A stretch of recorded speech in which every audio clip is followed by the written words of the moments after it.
You are sitting on the couch. A dog is asleep at your feet. It trusts you completely. It has no reason to. You are a predator too. You have teeth. You have hands that could hurt it in 100 ways.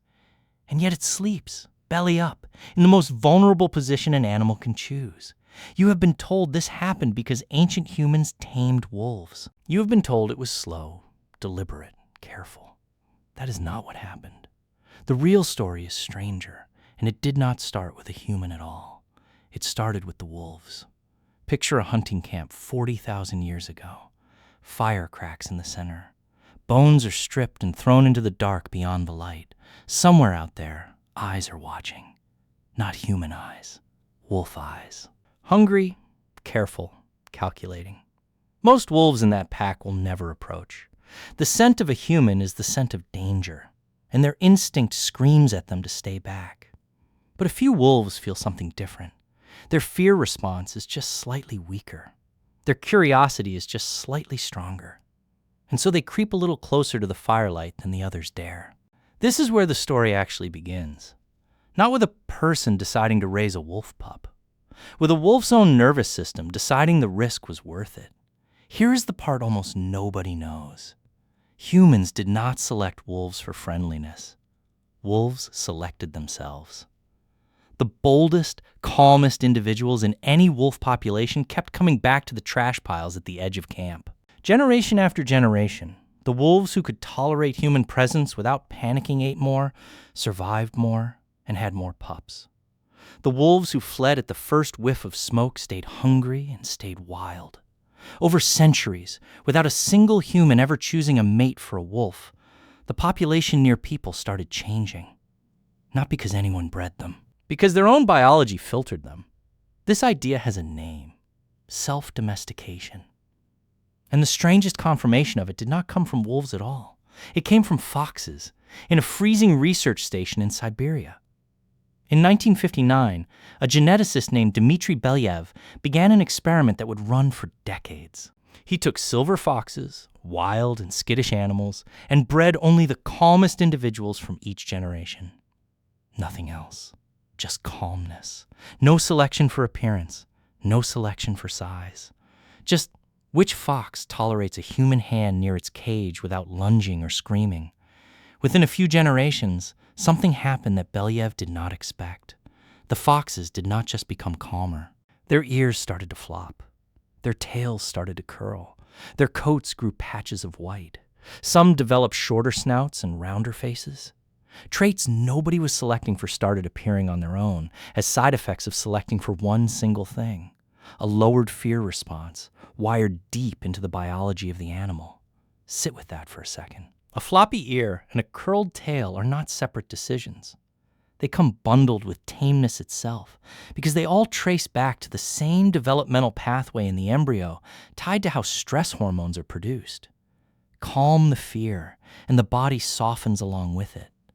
This is very likely what happened to wolves over thousands of years without a single human hand shaping the process. Now here is the twist that changes everything.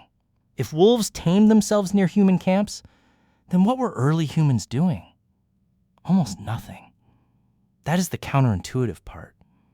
For most of the process, humans were not trainers. They were an accident, a food source, a moving pile of leftovers that some wolves learned to shadow at a safe distance, generation after generation, until the distance kept shrinking.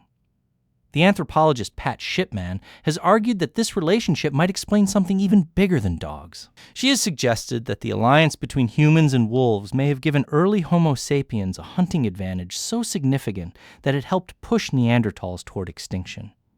A wolf can smell a herd from miles away. A wolf can run down prey faster than a human ever could. Pair that nose and those legs with a human's spears, fire, and group coordination, and you have something new in the history of the planet. Two predator species hunting as one. Neanderthals had none of this.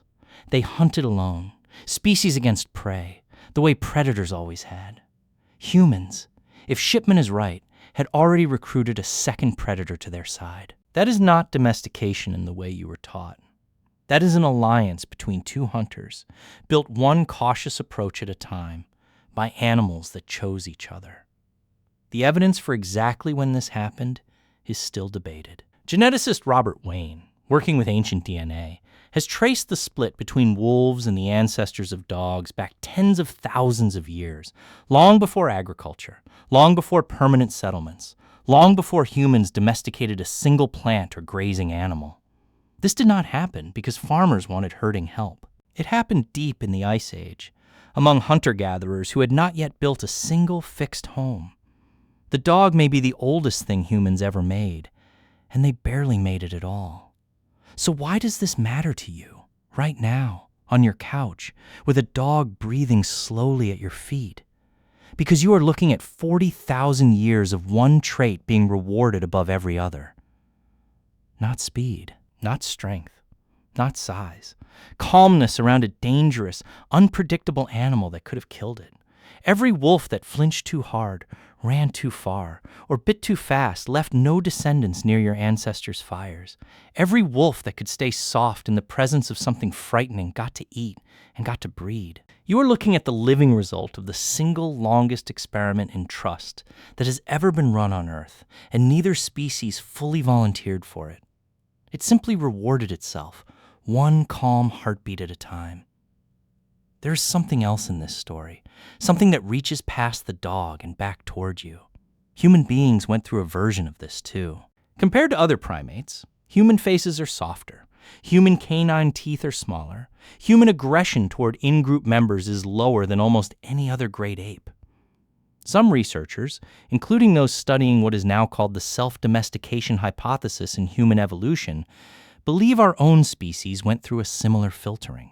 The most reactive, most violent individuals in early human groups were less likely to survive group life, less likely to cooperate, less likely to pass on their genes in a species that depended more and more on getting along inside a tribe.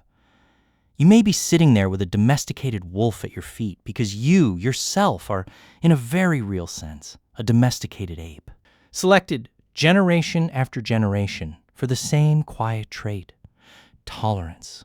The capacity to stay calm near something that could hurt you and choose closeness instead of fear. That is the real reason the dog is asleep on your floor tonight, unafraid.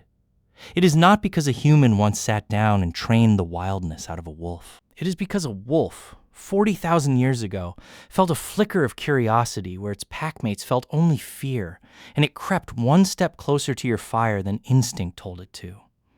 You are sitting on the couch. A dog is asleep at your feet. It trusts you completely, and now you know why it has every reason to.